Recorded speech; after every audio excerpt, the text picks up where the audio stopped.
Formal terminlərdən biraz kənarda olacağım, amma ümumiyyətlə vərəsəli hüququ deyəndə açılış kimi bir anlayışını verək ki, əlbəttə dediyimiz kimi bu mülki hüququn alt sahəsidir və miras qoyanın əmlakının başqa şəxslərə keçməsi ilə bağlı ictimai münasibətləri tənzimləyən hüquq normaları məcmusudur.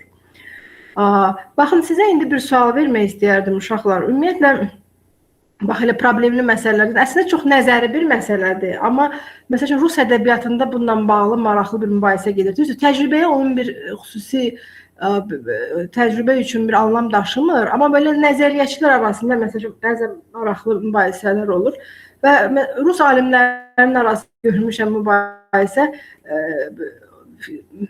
fikir yürüdürlər ki, bəs vərəsəlik hüququnun subyektlərinə öləni, yəni miras qoyanı aid etmək olarmı? Siz nə fikirləşirsiniz bu barədə? Axşamınız xeyir. Olar. Axşam. Əlbəttə bu. Siz soruşmayın, birbaşa. Təşəkkür edirəm. Bir tərəfdən bəzi nəzəriyyəçilər deyir ki, vərəsəlik hüquq münasibətləri yalnız mirasın açıldığı andan başlanır deyə biz deyə bilmərik ki, miras qoyandır subyekt. Amma başqa tərəfdən bizdə layiqəsiz vərəsə institutunda miras qoyana hüquq verilir ki, o şəxsin layiqsiz vərəsə üzr istəyirəm, layiqsiz vərəsə deyil. O mirasdan məcburi paydan məhrum etmə. Orada miras qoyan sağ ikən onu məcburi paydan məhrum edə bilir. Ona görə məncə hesab eləmək olar. O hissədə doğrudur ki, yox, amma bəs belə deyək də, onun sualı bu cür verim. O hissəsi də var, amma bax bu cür qoyum sualı ki, artıq şəxs ölüb, miras açılıb. Bax, belə olan halda biz miras qoyan da vərəsəlik hüquq münasibətlərinin subyekti kimi qalır, yoxsa necə? Mənim bir fikrim var ki, əgər vəsiyyətnamə tərtib olunubsa, o da bir əqd olduğu üçün əqdi bağlayan tərəf var və o öldükdən sonra da o əqdin bir parçası olur. Əqd də həmin münasibəti yaradır. Bəlkə də hesab etməliyik. Bəs o hesab etməyənlər nəyə görə hesab edir ki, bu subyekt ola bilməz? Yəni əsas nəyə görə onu deyirlər? Vərəsəlik hüquq münasibət Vərəsəlik hüquq münasibətləri nə vaxt başlayır? Şəxsin öldüyü andan etibarən şəxsin öldüyü andan, daha sonra da mirasın açıldığı andan vərəsəlik münasibətləri başlayır da. Ölmüş şəxs necə hüquq münasibətinin subyekti ola bilər deyə düşünürəm. Yəni məncə sayılmır. Miras qoyan şəxs vərəsəlik hüquq münasibətləri subyekti. Bax burada da əsas sağkən vəsiyyətnamə tərtib edir. Düzdür. Daha rəsmi desək, düzdür, orada bəzi başqa fikirdə olanlar, amma ümumiyyətlə deyir ki, bu adamın mülki hüquq qabiliyyəti yoxdur da. Yəni bu vərəsəlikdən çıxırıq artıq. Ümumi qaydada deyə bilər ki, mülki hüquq qabiliyyəti olmadığına görə ola bilmir. Hüquq qabiliyyəti doğulduğu andan yaranır, öldüyü an başa çatırsa, ölmüş şəxs necə hüquq münasibətinin subyekti ola bilər?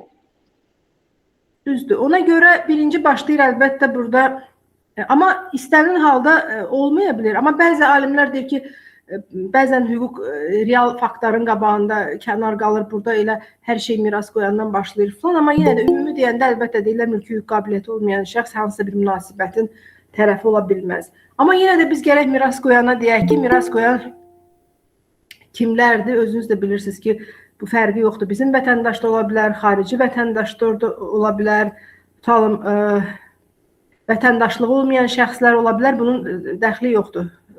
Amma indi sual verirəm, hüquqi şəxslər miras qoyan ola bilər?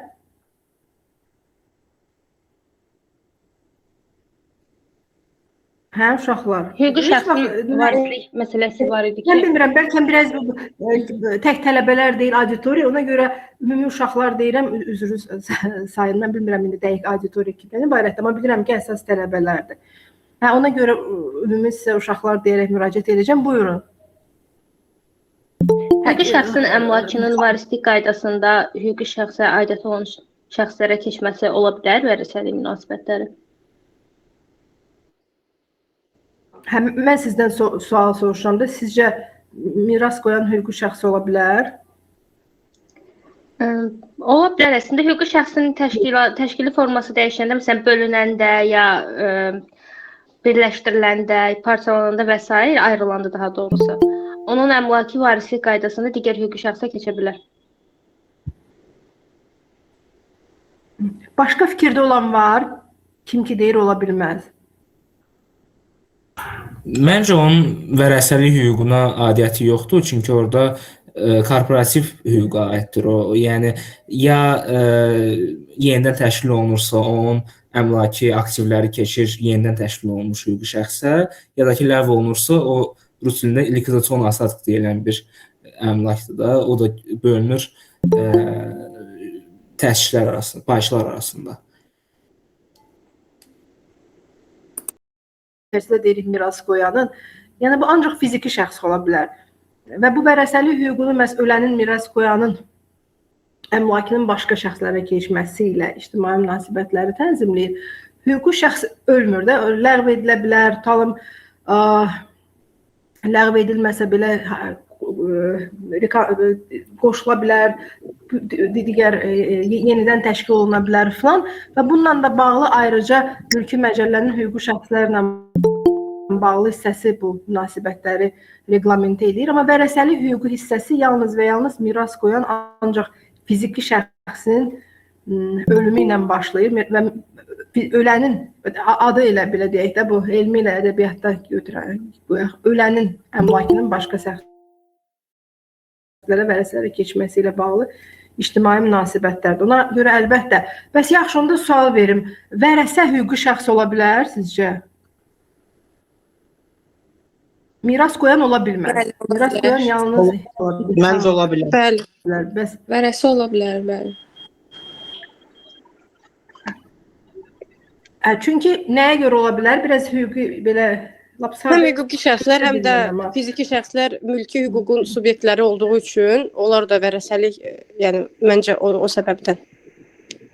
Tamamilə düzdür. Əlbəttə ki, ola bilər. Vərəsə vəsiyyətnamədə adı keçən və ya qanunla vəsiyyət edənin varisi kimi müəyyən edilmiş şəxsdir. Biz dedik ki, fiziki şəxslər. Bunların indi hamısını bizim daha çox 1 saat yarım vaxtımız var. Mən ümumi sizə də məlum olan məsələləri deməyəcəm. Belə biraz daha maraqlı məsələlərə toxunaq deyə.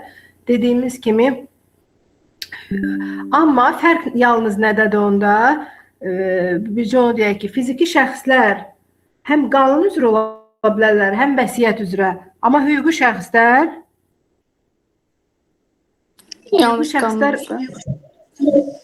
Yalnız vəsiyyət üzrə. Yalnız qanun. Qanun üzrə vərəsələr kimlərdir?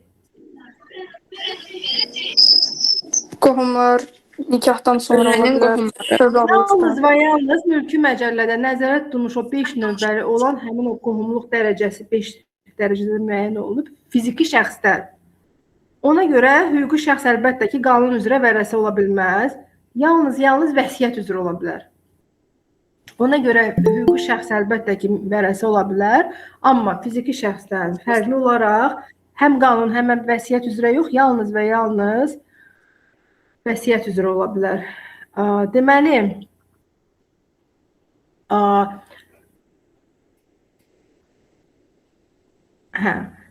hüquqi şəxsləri biz dedik, vərəsəlik hüququnun münasibəti subyektləri, biz dedik, vərəsələri, sonra bura həm dedik fiziki hüquqi şəxslər, bura həm də Azərbaycan Respublikasında biz ümumi aid eləyə bilirik ki, çünki qanun üzrə də, vəsiyyət üzrə vərəsə olmayanda nəticədə dövlətə keçə bilər. Sosial xidmət müəssisələrini müəyyən edə bilərik. Hansı, məsəl üçün, həmin sosial xidmət müəssisələrində yaşayan şəxslərin əmlakının onlara keçməsi məsələsi ola bilər. Tarım qocalar evin nəzərdə tutulur. Bir də bura digər şəxslər, əlbəttə, legatari, vəsiyyət şahidləri, notariuslar, notariusa bərabər tutan şəxslər məsələ gedir. Bax, bundan əvvəl, elə mən bəzən, uşaqlar sizə problem deyim, bu ən birinci danışan, mən adları görmürəm deyə üzrlü hesab edin, adını çağıra bilməyəcəm. Məsəl üçün, düzdür, dedi, sonramda özünü dəyişdi. Bax, aktual problemləri deyəndə təəssüflər olsun, hələ indiyə qədər özüm görürəm. Bundan baxmayaq ki, bundan bağlı artıq hətta Konstitusiya Məhkəməsinin qərarı var, bundan bağlı yəni çox işlərə baxıb. İndiyə qədər hələ biz görürük ki bu subyektləri deyəndə nəyə görə həmən də ləyaqətsiz vərəsə anlayışını keçirik. Hətta məcəllə də həmən ləyaqətsiz vərəsə anlayışını deyir. Çünki bu kim ki əsasən də belə deyək, nə qanun üzrə, nə vəsiyyət üzrə ümumiyyətlə vərəsə olmayan şəxs ləyaqətsiz vərəsə. Yəni bir şəxsin vərəsə olması üçün fiziki şəxsin burada söhbət gedir. Onun artıq mayası qoyulmuş belə şəxsi buna vərəsə aid edirlər. Amma deyir ki, birinci yeganə tələb odur ki, yəni bunun yaşla bağlı, fəaliyyət qabiliyyəti ilə bağlı, nə bilim filanla bağlı hər hansı bir tələb yoxdur da. Qanunverici vərəsə ola bilən şəxsə yeganə tələb qoyur ki, sən ləyaqətli vərəsə olmalısan. Amma ləyaqətsiz vərəsə kimdirsə, indi qısa üstündən keçərik. Amma problemləri olan məsələlərdən biri də odur ki, onu hakimlər də çox vaxt şikayət edirlər. Bax, məsəl üçün, biri gəlir vəkilin yanına, deyir ki, oğlum məni döyür, mənə ümumiyyətlə baxmır, mənlə çox ləyaqətsiz qaydada rəftar eləyir, söyür, məişət zorakılığı tətbiq edir, hətta sübut kimi gətirir, polis tutalım, cinayət məsuliyyətinə cəlb olunması bağlı hökm gətirir, nə bilim, inzibati qərar gətirir, yerli icra hakimiyyətinin bu mühafizə orderini gətirir, verir, sübuta yetirir də, yəni deyir ki, mənə qarşı özünü ləyaqətsiz aparıb və mən bunu ləyaqətsiz vərəsə kimi məhkəmə tərəfindən istəyirəm iddia qaldıram və onu ləyaqətsiz vərəsə kimi tanıdım. Və həqiqətən də belə iddialar indiyə qədər olur.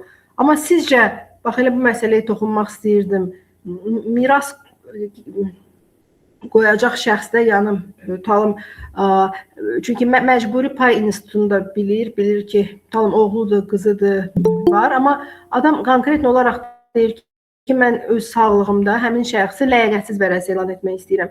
Sizcə bu cür iddianın qaldırılması düzgündür? Yəni belə bir iddia qaldırıla bilər. Əsasını dedim. Ana gəlir, deyir ki, uşağın, bu təzəlik ilə bizə gəldilər.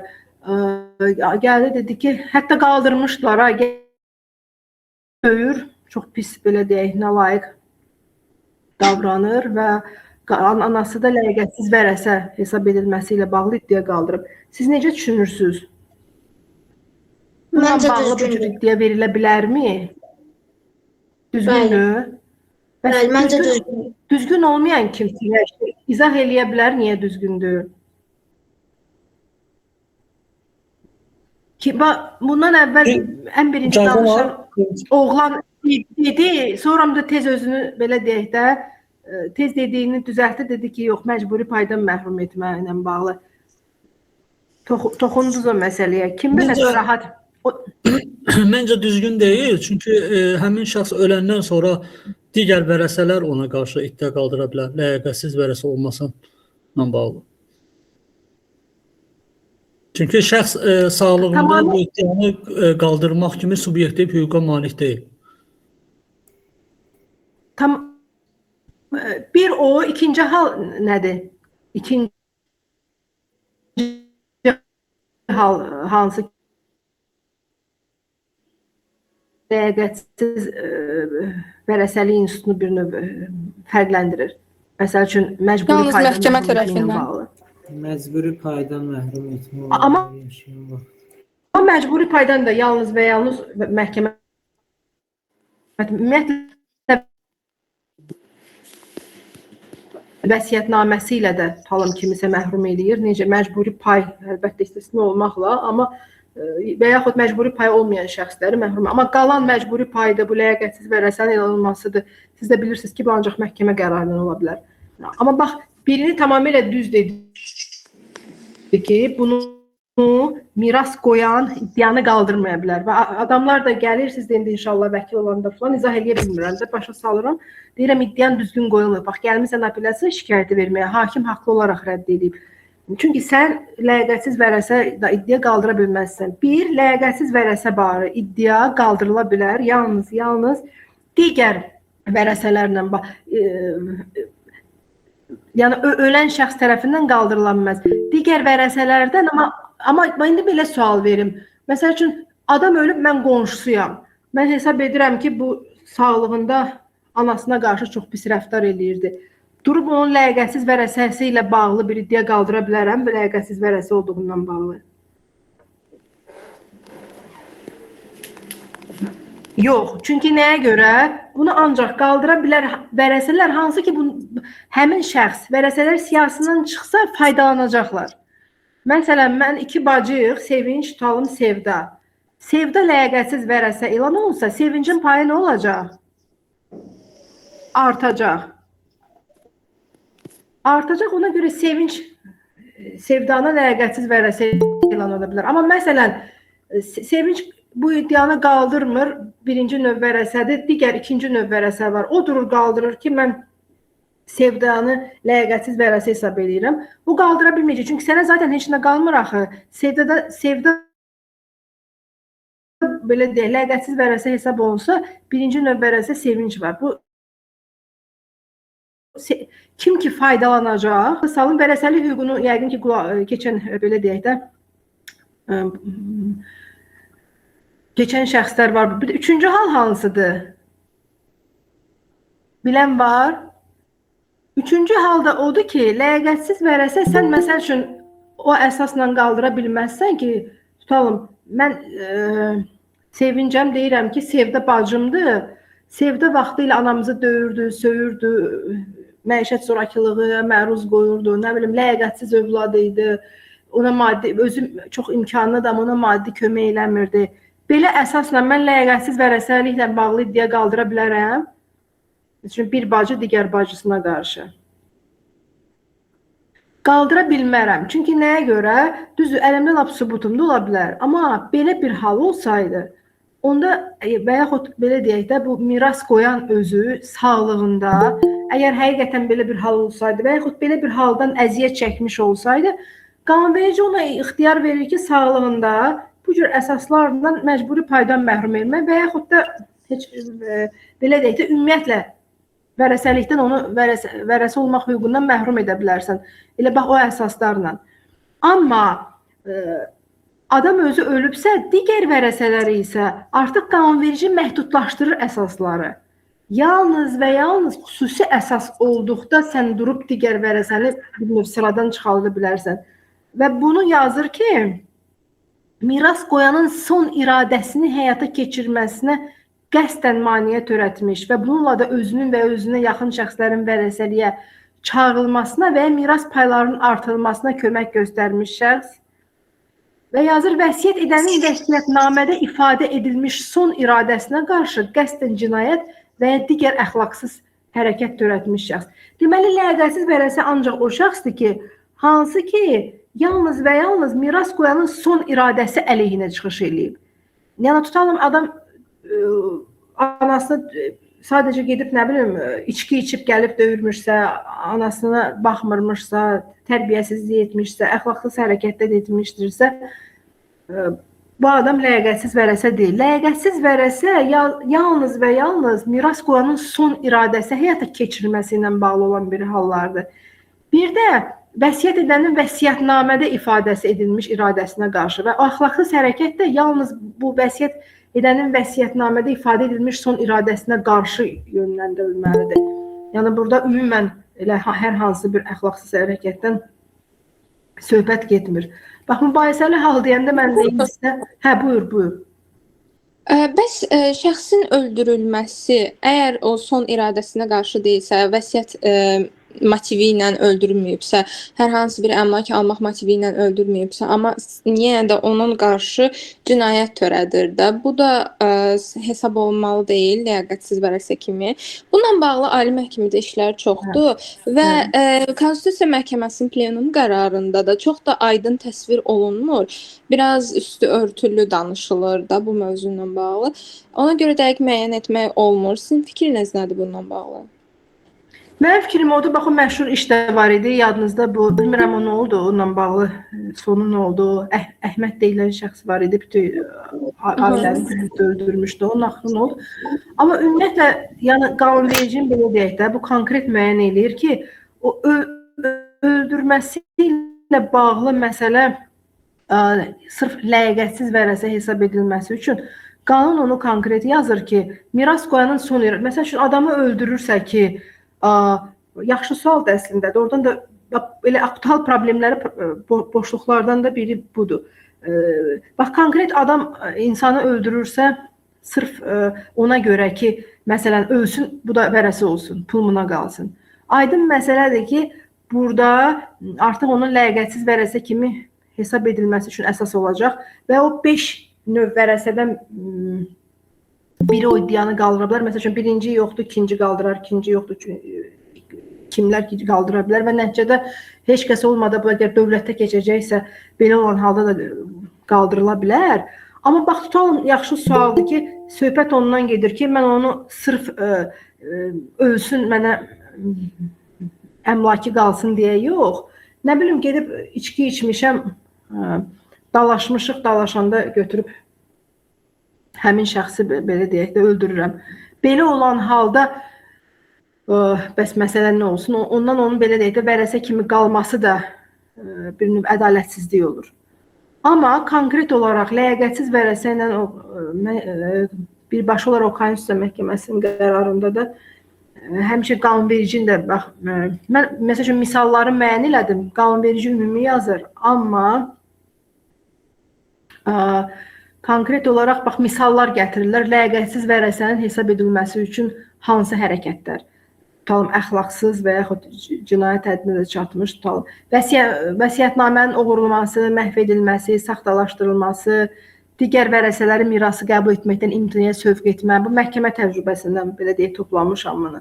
Özünün yaxud digər şəxslərin vərəsəliyə çağırılmasına yönəlmiş hərəkətlərin edilməsi, özünün yaxud digər şəxslərin mirasda payının çoxaldılmasına yönələn hərəkətlər edilməsi.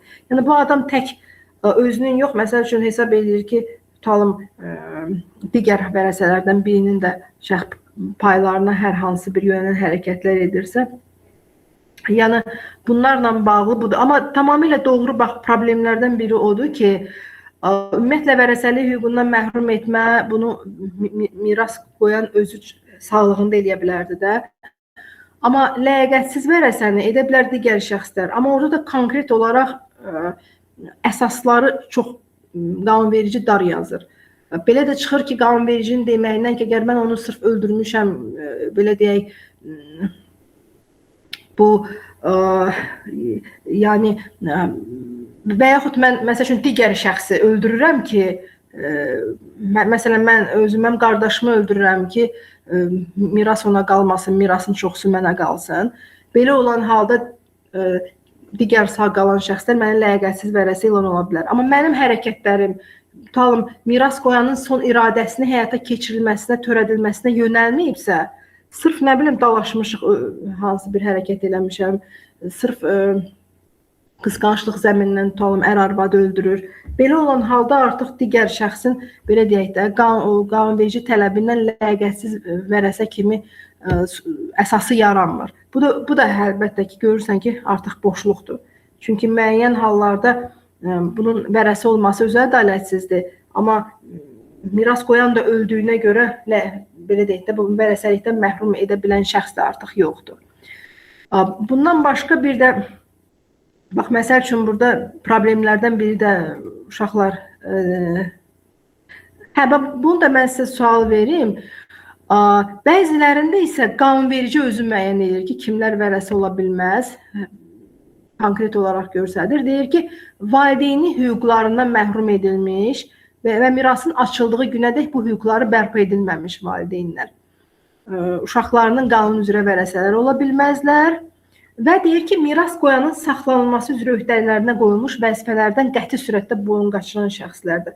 Məsələn, miras qoyanın saxlanılması üzrə öhdələrinə qoyulmuş aydın məsələ tutalım, valideyn uşağı saxlanmalıdır və yaxud o alimentlə bağlı ailə məcəlləsində müddəalar var ki, kimlər digər ailə üzvlərinin də digər şəxsləri saxlanmalıdırlar. Məsələn, ata ona olmayanda bacı qardaş, digər bacı qardaşı, düzdür, orada şərtlər var. Gərək adam həm əmək qabiliyyəti olmasın, həm ehtiyacı olan şəxs olsun, nənə babanın nəvəni saxlamağa və tərsinə, hətta keçmiş ərin, arvadın bir-birini, düzdür, indi bunlar keçmiş ər, arvad bir-birinin artıq bu münasibətlərin subyekti ola bilmirlər. Yəni burada miras qoyanın saxlanması üzrə öhdəliklərinə qoymuş vəzifələri əsasən söhbət gedir o ailə məcəlləsində biri-birini saxlayan olan şəxslər var, kim ki biri-birinə aliment ödənməlidir. Bunu da sübut etmək üçün sən durub belə sözlə belə çətindir də bunu necə sübut edərsən? Ona görə daha çox necə sübut eləmək olar? Mən öz qızıma qarşı alimentlə bağlı tutalım iddia qaldırmışam, məhkəmə təmin edib, amma icraçıdan sənəd gətirirəm ki, bu üzərinə qoyulmuş öhdəlikləri yerinə yetirilmir. Amma yazır ki, bu hal məhkəmə tərəfindən təsdiq edilməlidir. Yəni sən durub gəlib desən ki, mən saxlamırdı məni,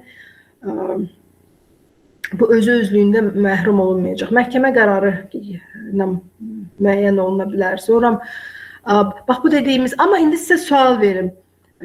Bu şəxslər sizcə və ləyaqətsiz vərəsə tutalım mən sağlığımda adam vəsiyyətnamə yazarkən həmin şəxsi bütün əmlakımı ona qoymuşam.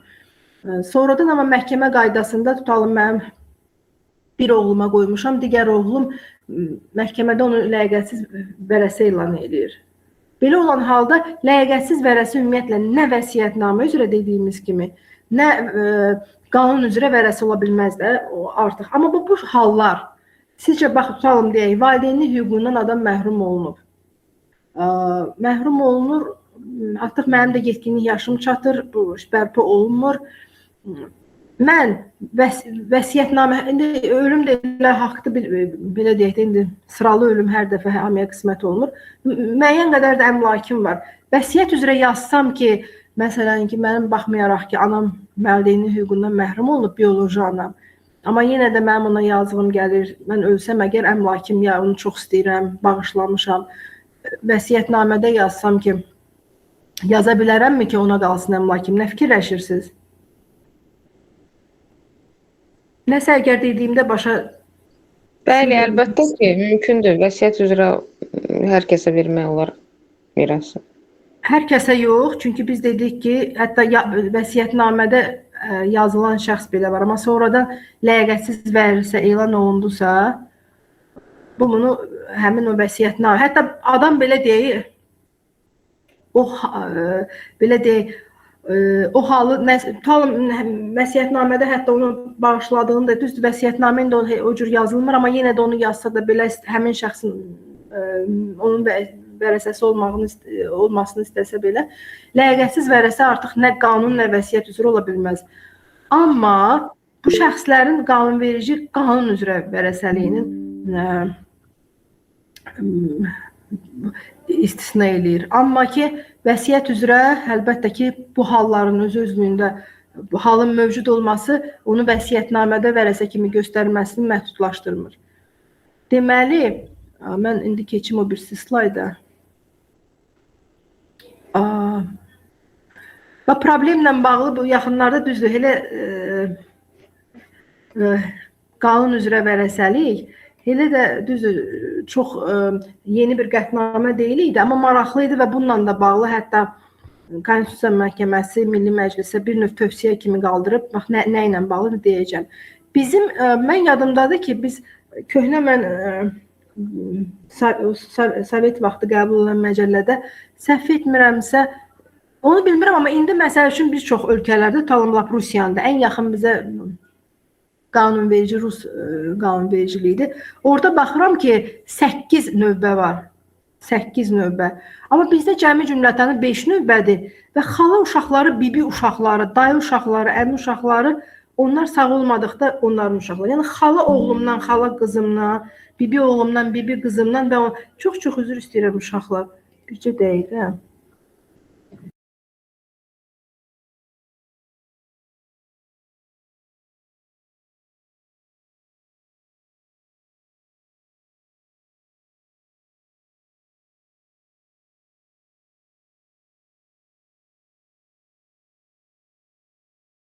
Çox üzr istəyirəm. Bərddən danışırlar. Evdə də dərs keçmək belədir də.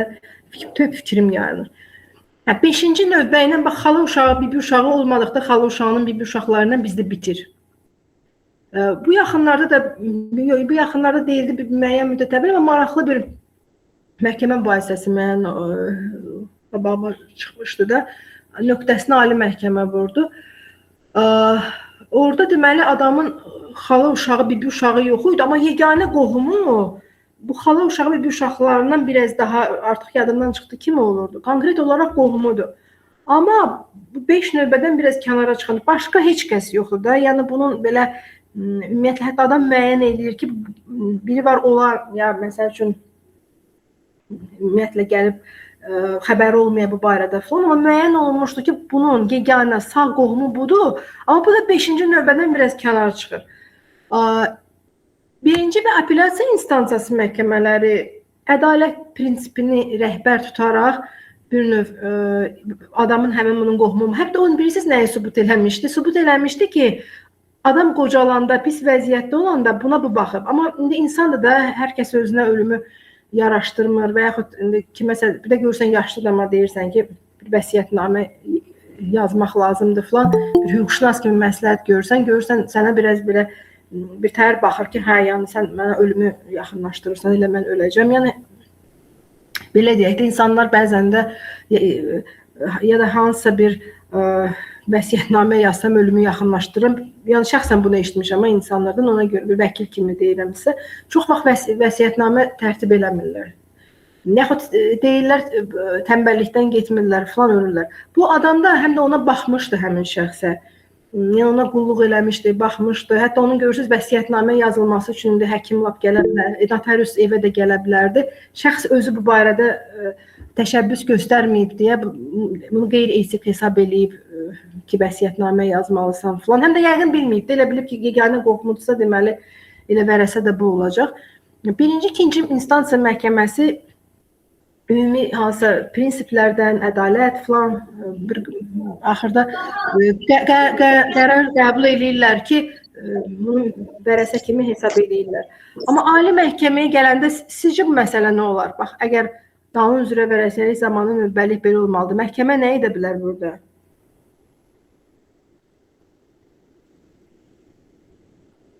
Bax, tutalım, mənim də çünki söhbət tək bu 1, 2, 3, 4, 5 növbənin olmamasından söhbət də getmir də. Ola bilər məsələn. Müəssisə məhkəməsinin qərarı olmalıdır mən bildiyim qədərilə. Onlar elə hesab edirlər ki, qanun üzrə vərəsələr sırasında yoxdursa həmin şəxs, onda miras ona çata bilməz qanun üzrə. Hə, orada birinci, ikinci instansiya, hələ bu Konstitusiya Məhkəməsinin qərarı olmamış, bu ilk işlərdən idi ki, hansısa ali məhkəmə. Orada da elə hələ Konstitusiya Məhkəməsi, mən onu oxudum, ali məhkəmə özü də bu qərara gəlmişdi ki, yəni qanunverici bu cür göstərir. 5 növbədən xala uşağı, bibi uşaqları, onların da uşaqlarından yoxdursa artıq, yəni xala nəvəsi, bibi nəvəsi gedir də, dayı nəvəsi, əmi nəvəsi. Yəni bunlardan o tərəfə qohum varsa, çünki yoxdursa artıq vərəsə yoxdur. Amma reallıq fərqli ola bilər də. Ola bilər bu 5 növbə olmayıb, amma artıq digər qohumu. Məsələn, bu yaxınlarda belə bir iş görmüşdüm. Məsələn, ər-arvad idilər. Ər-arvad qəzada ölürlər də, kamariyent olurlar. Kamariyent bilirsiniz də nədir? Yəni ki, kim bilmirsə deyim. Yəni qanunverici nədir? İndi onun üstündən biraz daha dərin keçərik. Yəni eyni vaxtda əgər ölüm kimin kimdən əvvəl ölünməsi müəyyən edilmirsə, tutalım maşınla getdik, qəza keçirdirik, ikimiz də ər-arvad birdən ölürük və yaxud oğul ata, kim ki biri-birinə vərəsə ola bilən şəxsdən biri, ikisi də bir anda ölür. Belə olan halda qanunverici deyir ki, onlar bir-birinin vərəsəsi ola bilmir də. Məsələn, reallıqda da necə olur? Ər-arvad gedirlər, kişinin uşağı yoxdur. Kişinin uşağı yoxdur, ümumiyyətlə heç bir vərəsəsi yoxdur. Bu 5 növbə olan vərəsəsi heç kəs yoxdur. Həm uzaq qohumları var. Qadının isə qızı var, hansını ki kişi rəsmi övladlığa götürməsə də, amma qızı kimi baxıb, ona belə deyək də meyil salıb, çox mehriban ailə olublar. İndi bunlar ikisi də birdən ölüb, qız gəlir ki, hər ikisinin vərəsəsi kimi, amma aydın məsələdə notarius da deyir ki, yox da, əgər sənin tutalım birinci atalığın ölsəydi, bunu rəsmi övladlığa götürməyib də kişi, birinci kişi ölsəydi, sonra mı arvad ölsəydi, aydın məsələdir ki, arvad olacaqdı kişinin yeganə vərəsəsi, sonra da arvad tutalım ondan müəyyən bir vaxt sonra ölsəydi, sən də ananın vərəsəsi kimi kişinin də əmlakına hiyə duracaqdın da, yəni sən onun vərəsəsi olacaqdın. Amma indi ikisi bir vaxtda ölüblər deyə, arvad ərin vərəsəsi ola bilmir. Ayrı-ayrı vərəsəli açırlar. Kişiyə açırlar ki, kimdir vərəsə? Övladlığa da rəsmi götürməyib deyə həmən arvadın qızı bunun heç nə idi də. Bu 5 növbədən heç birinə gəlmir. Ona görə kişinin vərəsəsi bir növ, halbuki bu bunun uşağı kimi baxıb, bu da ona ata kimi müraciət edib, ata deyilmiş, bir-birinə baxırmışlar. Belə olan halda amma kişininki gərək onda dövlətə çatır. Yəni problemlər bax belə təcrübədə elə olur ki, qanunverici tam onu və ona görə hətta bu Konstitusiya Məhkəməsi bir növ tövsiyə də eləmişdi Milli Məclisə, düzdür, o tövsiyədən sonra da elə də qaldı ki, məsəl üçün Rusiyada dediyim kimi 8 növbədir. Yəni ən uzaq belə hətta birbaşa qan qohumluğu da yox, bir kənar arvaddan gələn falan belə qohumlara qədər gedib çıxıblar çox vərəsəsi ki, yəni bu adamın kimisə bununla uzaq, yaxın qohumluq əlaqəsi varsa, o adam bunun vərəsəsi olsun. Amma bizdə təsəvvür edin, xala nəvəsindən o tərəfə keçə bilmir və o tövsiyə də olundu ki, bunu biraz genişləndirmək lazımdır. Amma tövsiyə xarakteri də qaldı.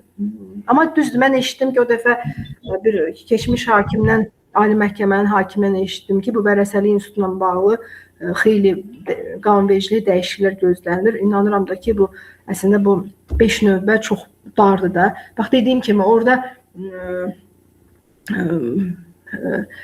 elə hallar olur. Bax, burada düzdür, heç qohumluqda deyil, amma elə hallar ola bilir ki, bax, bu qohum deyirlər, amma adamlar qəflətən, çox da elə yaşlı adam olmur, qəflətən tutalım, qəza nəticəsində olub, kamariyent olublar, o kişinin, məsələn, əmlakını gəlib bir vərəsə kimi həmin əmlakla bağlı müraciət edən şəxsi olmur. Bundan da başqa bir və o dediyim kimi, o dediyim halda da əslində o adam onun qohumu idi, elə də uzaq qohumu deyildi. Amma xala nəvəsindən biraz daha uzaq qohumu idi, ya bir nəvəsi, dayı uşağı, əmi uşağı falan onlardan uzaq idi deyə. Onda da bir növ iddianı rədd edilmişdi. Halbuki dediyim kimi birinci, ikinci instansiya məhkəməsi ümumi hüququn prinsiplərini istinad edərək iddianı təmin etmişdilər. Mən bu yaxınlarda buna bənzər bir situasiya görmüşdüm. Ona görə sizdən soruşmaq istəyirəm. Deməli, yaşlı qadındır, onun heç bir ailəsi, ailə həyatı qurmayıb, övladları yoxdur. Bacısının, deyəlim ki, qızı və bacısının nəvəsi onun son gününə kimi belə qayğısına qalırdı. Hətta öz evinin açarını və s. vermişdi onlara o dərəcə. Amma rəhmətə gedəndən sonra o vərəsiyə və s. yazmayıb. O da sizin dediyiniz kimi qız deyir ki, bəs şeydir də, mən demişdim, o qəbul eləmirdi ki, ölümümü gözləyirsiniz və s. Ona görə qəbul eləməyib. Siz dediyiniz şəxs bacısının qızı deyil. Aha. Və o konkret olaraq ikinci növbəyə gedir ölənin bacıları və qardaşları. Aha. Və sonra yazır da ki, miras qoyanın bacısı uşaqları və qardaş uşaqları və onların uşaqları o halda qanun üzrə vərəsə sayırlar ki, mirasın açıldığı vaxt miras qoyanın vərəsəsi olacaq, valideyni sağ olmasın. Mənim zaten bacım mənim ikinci növ vərəsəmdir, qardaşım da. Onlar da sağ olmasa, təmsilçiliyi üzrə bacı uşaqlarım, qardaş uşaqlarım mənim vərəsəmdir. Yəni orada problem yaranmır. Problem yaranır ondayı ki, adam bu 5 növbənin heç birini qohumdur. Hətta ona da baxır, onunla belə deyək də, yaxşı əlaqədə olub, qulluq da eləyir. Amma 5 növbədən biraz daha kənar qohumdur. O 5 növbəyə də baxanda çox dardır. Yəni xala uşaqlar və xalanın nəvəsinin o tərəfə nə qədər qohum var. Hər insan da ola bilər ki, indi reallıqda da olur. İndi çox nadirən olur, amma olur ki, 5 növbə. Bəzən də olur, elə belə olur ki, reallıqda heç o övladı olur. Amma gəlir nə olur? Adam məsəl üçün deyir ki, mənə o adamdan heç bir köpük də lazım deyil, tutalım. Vaxtı ilə anamı boşuyub, nə bilim, mən ondan heç nə istəmirəm. Gəlib imtina edir. Yəni ola bilər vərəsəsi olsun, imtina edə bilər, ola bilər ləyaqətsiz vərəsə elan edə bilər. Bax burada yazmışam. Ola bilər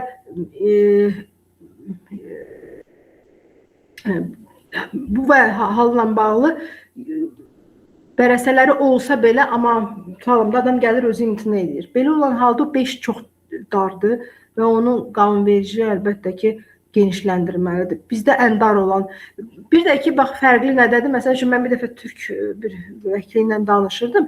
Bizdə, bir də onu bilin ki, uşaqlar, birinci növbə, ikinci, 3, 4, 5 bu ki, qanun müəyyən edib, bunu heç cür dəyişmək olmaz. Yəni, bunu məhkəmə qaydasından mı dəyişmək falan olmur və əgər əvvəl gələn növbədən heç olmasa bir dənə adam varsa, ikinci növbəyə heç nə keçməyəcək. Tamam, birinci növbədən heç kəs yoxdur, ikinci növbədə var. Onda 3-ə keçməyəcək. Yəni növbələr bir-birini o vaxt əvəzləyəcək ki, ondan əvvəl yoxdur. Məsələn, mənim 2 qardaşım var, bir dənə də oğlum var. Qardaşlarıma nəsə vəsiyyətnamə yazmamışam. Qardaşlarıma növbəli qanun üzrə vərəsəm olacaqlar. Olmayacaqlar. Nəyə görə? Çünki oğlum var. Yəni əvvəlki gələn növbədən heç olmasa bir dənə nə idi? Heç olmasa bir nəfər şəxs varsa, artıq 2, 3, 4, 5 növbəyə keçə bilməz. Necə keçə bilər? Məsələn, birinci növbədəki ləyaqətsiz vərəsə elan olundu, ikinci növbə tərəfindən, onda ikinci növbə gəlir ortalığa. Bu cür. Və yaxud birinci növbəli uşağım gəlir, imtina edir, deyir, arvadım yox, valideynlərim yox, bir uşağım var. Uşaq da gəlir, deyir ki, o mənə talıq eləməyib, ondan qalan əmlakı da istəmirəm. Onda gələcək bacı və qardaşları. Bizdə özdə ən birinci növbə əsas kimi qoyurlar, valideyn, uşaq, ər, arvad.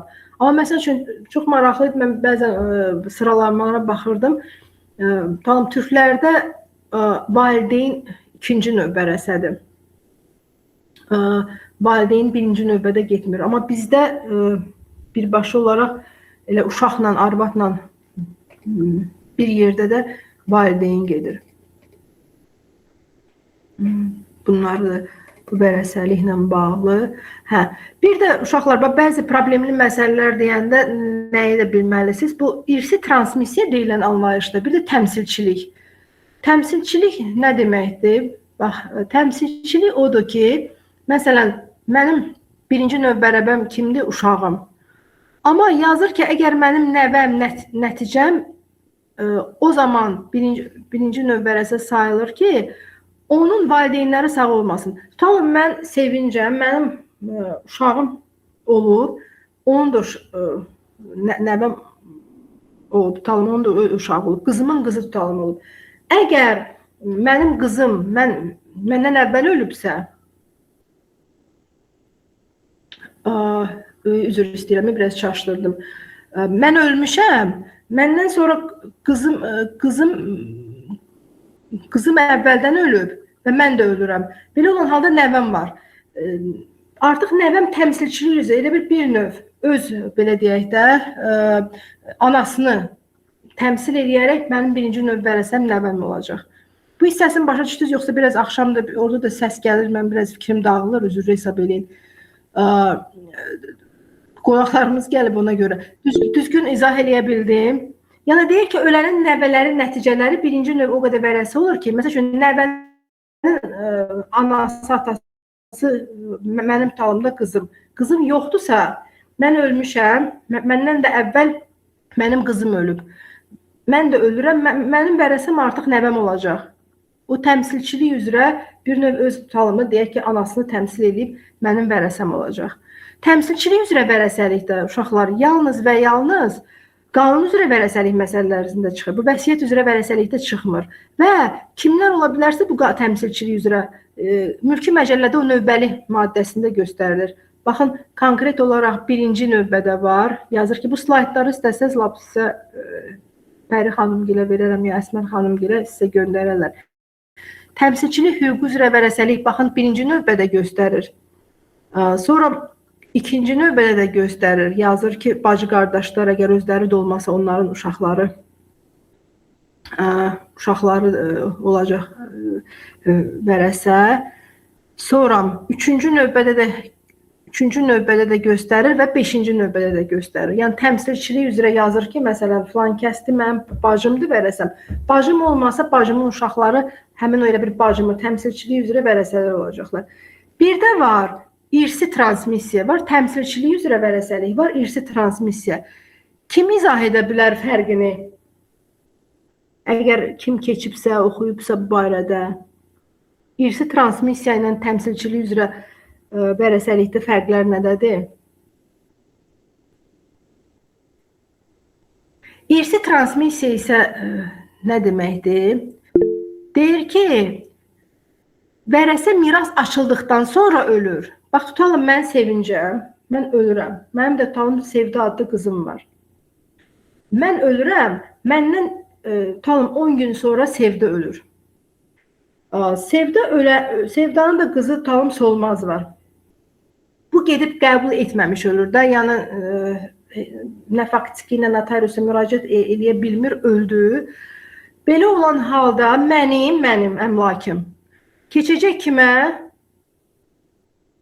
Keçəcək nəvəmə irsi transmissiya üzrə. İndi sizdən soruşuram, bu irsi transmissiya ilə oxşar bir situasiya elədim də, təmsilçiliyin arasında, burada slaytda da var da, slaydı da görürsünüz. Təmsilçilik arasında fərq nədə olacaq? İrsi transmissiya ilə təmsilçiliyin arasında. Vərəsənin miras qoyandan əvvəl və yaxud sonra ölməsi ilə bağlıdır fərq. Təmsilçilikdə əvvəl ölür, irsi transmissiyada sonra ölür. Tamam, bu dəfə Lətif müəllim bir növ ən yaxşı hüquqşünas nə olması, Avropa Məhkəməsinin hakimi də Lətif Hüseynov. O yaxşı bir söz qeyd edir ki, yaxşı hüquqşünas odur ki, sadə bir vətəndaşa deyir, hüquqşünası yox, deyir, Fatma Nisa nənə gəlir, deyir, ona elə izah eləməlisən ki, başa düşsün. Burada digərləri də bu irsi transmissiya ilə təmsilçilik arasında fərqi anladınız? Bax, yaxşı, bax, burada sual verim. Sizcə burada təmsilçilikdə yoxsa irsi transmissiya? Deyir, Akifin oğlu Siraj 5 il əvvəl ölüb. Yəni, Akifin oğlu Siraj ölür, 5 il sonra da evin mülkiyyətçisi Akif olur. Sirajın da Zaur adlı oğlu var. İndi Zaur babasından da Akifdən həmin əmlakı təmsilçilik üzrəmi yoxsa irsi transmissiya ilə qəbul edəcək? Təmsilçilik. Çünki əvvəl öldü atası. Hə, nə oldu dediniz? Səsiniz kəsildi.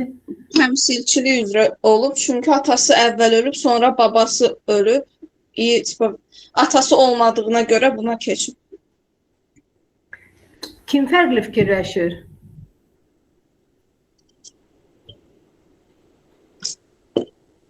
Yaxud gəlin onda izah edeyim, digərləri də cavab versin. Əslində sadə bir şeydir. Baxın, mən sevincəm tutalım da. Mən sevincəm. Mənim də qızım Sevda var və Sevdanın da qızı Solmaz var. Mən ölürəm. Mən öləndə mənim qızım Sevda sağ olur. Yəni tutalım, mənim yaşımı da yola verir, qızım sağdır. Amma məndən də tutalım 7 qutarandan sonra qızım da ölür. Belə olan halda mənə çatacaq pay, qalacaq kimə? Qalacaq nəvəmə. Amma qalacaq irsi transmissiya ilə. Çünki mənim artıq əmlakım keçib qızıma və o öz bir növ belə deyək də irsi transmissiya ilə anasını əvəz edəcək. Amma belə ola biləcək ki, mən sevinç olaraq sağam, mənim qızım məndən əvvəl ölür. Birinci qızım ölür, sonra mən ölürəm, məndən nəvəm bir yaşayırıq. Mən öləndən sonra artıq nəvəm irsi transmissiya ilə yox, təmsilçiliklə vərəsi olacaq. İndi bunun növbəti mirasda deyə bilərsiniz ki, fərqini nə ilə qoyur, nəyə görə olur? Məsələn, indi sizə sual verim də, kim ki cavab verə bilər. Vəsiyyətnamə üzrə tutalım, mən qoymuşam miras əmlakımı, nə bilim, qonşum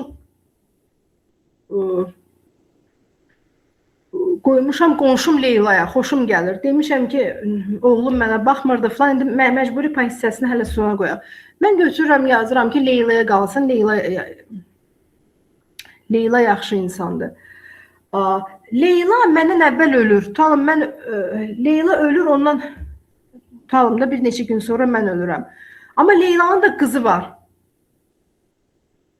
Sizcə o Leylanın qızı mən öləndən sonra, mənim də vəsiyyətnaməmi açıb baxırlar ki, bu Sevinç bunu Leylaya qoyub. Amma yoxdur. Miras açıldığı vaxt Leyla Sevinçdən bir həftədə əvvəl olub. Bəlkə Sevincin xəbəri də yoxdur, amma elə olub. İndi o Leylanın qızı gəlib anasının əmlakını, hansı ki mən onun anasına vəsiyyət eləmişəm, gəlib burada vərəsə kimi tanınacaq. Təmsilçi kimi olaraq bəli tanınmalıdır. Məncə xeyr. Xeyr, vəsiyyətnamə o tətbiq olunmur. Xeyr. Çünki ilk 5 dediniz ki 5 necə deyir ona növ var da mülki məcəllə mülki məcəllədə qeyd olunan. Həmin o şəxs 5 növ ora daxil həm ora daxil deyil. Yəni çünki dediniz ki Leyla onun qonşusudur. Qohumu Bir də deyil.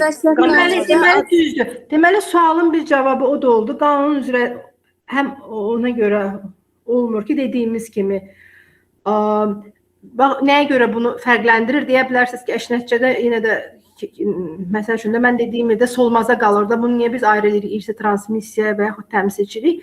Bunlar anlayışlar nəyə görə qanunverici müəyyən edir? Sizi çox da belə deyək də tələbələri ya hüquqşünasları işini araşdırmaq üçün yox. Bax, yadda saxlayaq, bu məsəl üçün irsi transmissiya, amma onda sualı yaxşı belə verim. Tutalım, mən ölürəm, Leyla məndən 2 gün sonra ölür. İndi Leylanın qızı vərəsə olacaq.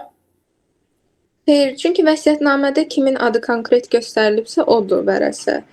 Onun Başqa bir ola bilər. Bax, 2 hal dedim. Bir, Leyla məndən 2 gün sonra ölür, onun qızına nəsə qalacaqmı? Bir də Leyla məndən əvvəl ölüb, qızına qalacaqmı? Əgər 2 gün sonra ölürsə... Hər ikisində də dediniz ki, qalmayacaq da, belə başa düşdüm. Yox, ancaq birinci halda qalmır. Əgər həmin vərəsəni qəbul etdikdən sonra ölürsə, onun qızına qala bilər. Deməli, tamamilə düzdür, uşaqlar, yadda saxlayaq. Bu irsi transmissiya həm qanun üzrə tətbiq olunur, həm vərəsəlik üzrə. Çünki Leyla artıq mənim qəbul etmiş sayılır. Məndən sonra ölürsə, o qəbul etmiş sayılır. Sadəcə tam ömür vəfa eləmir deyə gedib onu şəhadətnaməsini alıb ərizə ilə falan müraciət eləməyə çatdırmır, amma artıq qəbul etmiş sayılır. Ona görə artıq onun da qızı mənim vəsiyyətnamə ilə Leylaya verdiyim əmlakın o da artıq vərəsə kimi çıxış eləyəcək. Amma mən sağam, Leyla ölür, mən də ondan 2 gün sonra ölürəm. Açırlar mənim vəsiyyətnaməmi, görürlər ki, amma Leylanın da qızı gəlib deyir ki, məsələn, anama vəsiyyət eləyib, anam yoxdur, mən varam da. Onda qanunverici deyir ki, təmsilçilik üzrə vərəsəlik yalnız və yalnız qanun üzrə vərəsəliklə müəyyən olunur. Və təmsilçilər kim ola bilirsə, o 5 növbədə biz sadaladığı konkret deyil. Bu olmasa uşaqları kim olar, bu olmasa uşaqlar filan kəsin, tutalım, enən üzrə də var, aşağı üzrə də var, o nəvələrin, nənələrin, babaların vərəsi olması. Yəni, təmsilçiliyi konkret qanunverici, qanun üzrə vərəsəlikdə, o 5 növbə vərəsəlikdə qeyd edəndə görsədir. Bundan bağlı... bəli. Bir fərq də irsi transmissiya ilə təmsilçiliyi üzrə onu qeyd eləmək olar ki, təmsilçilikdə yalnız övladlarına şamil olunur. İrsi transmissiyada həmin o vərəsənin bütün vərəsələrinə aid olunur. Tək övlad da deyil, orada digər qohumlar, indi onu diqqətlə oxuyarsınız. Təmsilçilikdə başqa qohum. Qohum. Yox, əsas fərqini elə müəyyən eləməyək də. Əsas fərqi, o fərqlərdən biri də odur. Amma əsas fərqi odur ki, ən əsas, baş fərqi, bax, konkretlə desək, birinci fərqi. Birinci fərqi odur ki, təmsilçilikdə sıra, belə, birinci loru dildə deyim, sonra hüquqi dildə deyim. Loru dildə desək, təmsilçilikdə sıralı ölüm olmur və elə yadda saxlaya bilərsiniz. İrsi transmissiyada isə ölüm sıralıdır. Sadəcə ortada ölən gedib qəbul, belə deyək də, rəsmi onu qəbul etməyə imkan tapır. Amma ölüm sıralıdır. Ağlınıza, yenə deyirəm, belə bu cür desəm fikrinizdən çıxa bilər, düzdür, qanunvericiliyə də baxacaqsınız. Sadəcə amma onu belə özünüzdə yadda saxlamaq üçün nəzərə alacaqsınız ki, təmsilçilikdə ölüm sıralı deyil, tutalım, ya da ümumi deyirəm, amma indi hüquqi baxımından, yəni təmsilçilikdə ortada olan birinci vərəsə var, o miras açıldıqdan əvvəl ölüb, amma irsi transmissiyada sonra ölür, sadəcə gedib onu qəbul edilməsini rəsmiləşdirə bilmir. İndi sualım ona gətirirəm ki, bu deyir, Akifin oğlu Sirac 5 il əvvəl ölüb. Siracdan da Zaur adlı oğlu var. İndi Zaur bunun hansı halından vərəsəsidir?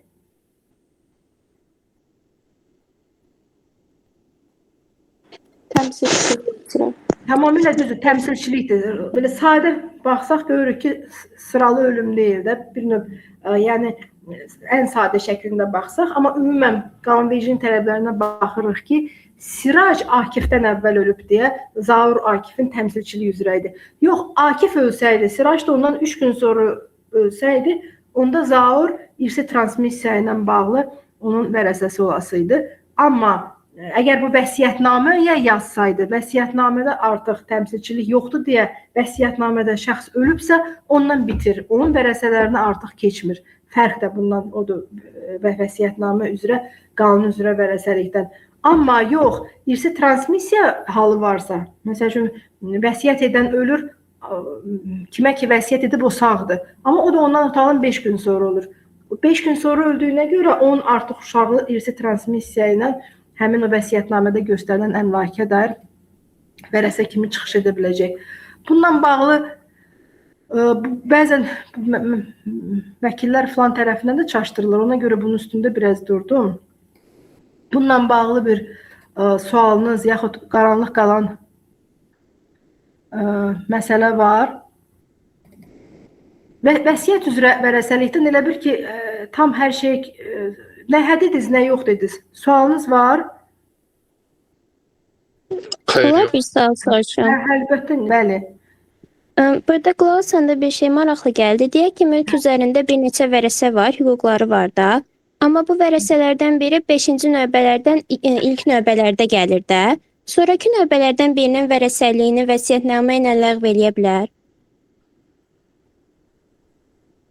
Yəni belə biraz sualı yaxşı başa düşmədim. Bax, birinci növ vərəsə var. O niyə görə sonram gələnləri ləğv etməlidir? Zaten birincisi varsa sonram gələnlərin vərəsəlik hüququ yaranmır axı. Onun nə ehtiyacı var? Yox, sağlığında əgər sonra miras qoyan ola bilərsə. Yəni vəfatından sonra axı sonrakılara keçir. Tutaq deyək ki, mən istəmirəm də bu adama keçsin. Yəni o deyir ki, başa düşdüm. O ehtimalı da aradan götürülsün ki, birdən bunlar imtina eləyə bilər.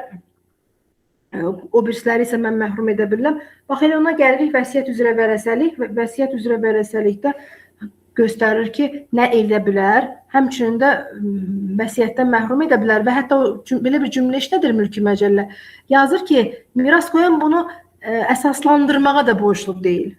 Yəni ki, heç oturub orada izah da eləməməlidir ki, niyə görə mən bunu, gözünün rəngi xoşuma gəlmir, hesab edirəm ki, məsəl üçün mən əgər bütün əmlakımı tutalım, ancaq dediyim kimi də qanunverici bizi yalnız məcburi payla məhdudlaşdırır. Məsəl üçün Rusiyada məcburi pay bilsiz ancaq kimə çatır? Bizdə birinci növ vərəsə kimdirsə onun məcburi payı var. Amma Rusiya qanunvericiliyinə görə tutalım, yalnız və yalnız belə deyək də, o ruslarda belə bir söz var, icdiveniyada olan, yəni icdiveniyada yəni birbaşa olaraq kimlər aid edirlər ona, əlil uşaqları, əmək qabiliyyəti olmayan, öz maddi vəziyyəti pis olan şəxslər. Amma tutalım, əmək qabiliyyəti olan sağlam şəxsdirsə, özünün müəyyən gəliri varsa, onun heç məcburi oğlumdursa, amma nə bilim, bir oğlumu, birisi oğlumdan çox istəyirəm, vəsiyyətnamə ilə tam məhrum edə bilərəm.